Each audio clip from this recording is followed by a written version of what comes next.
এই যে শুনছেন, আপনার চাটা উঠে খেয়ে নেন, নাহলে ঠান্ডা হয়ে যাবে।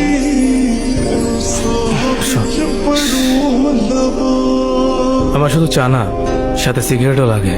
কিন্তু সিগারেট তো খারাপ ছেলেরা খায়। আমি তো খারাপ ছেলে। কিন্তু বাবাজি বললো আপনি ভালো ছিলেন। এখন থেকে এই বাসায় থাকতে হলে আমার কথা মতো চলতে হবে। এখন থেকে আপনার সিগারেট খাওয়া বন্ধ।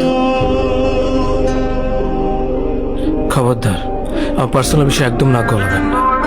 আমি আপনাকে বিয়ে করেছি ঠিকই, কিন্তু স্ত্রী অধিকার দেয়নি। এটা শুধু নিয়ম রক্ষা দিয়ে।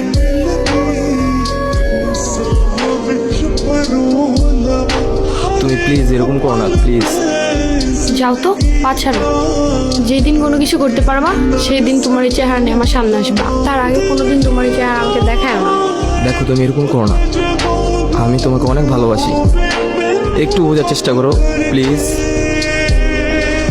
জীবনে একবারই একজনকে বলেছিলাম, তোমার পায়ে পড়ে আমাকে ছেড়ে যেও।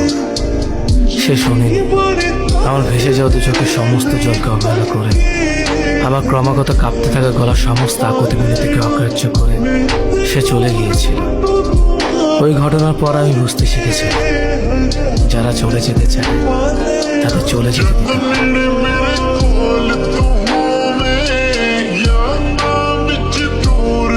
এসব মানে কি? কই, কোনো মানে নেই তো।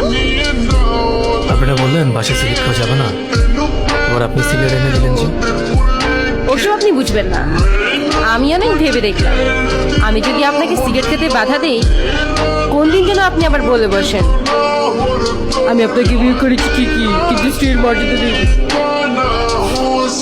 যাক, আপনার ব্রেন তাহলে মাথাতে আছে।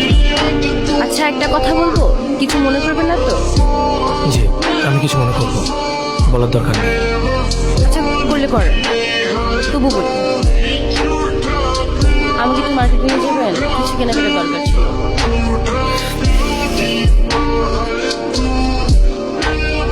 ঠিক আছে, কিছুক্ষণ পরে নিয়ে যাবো।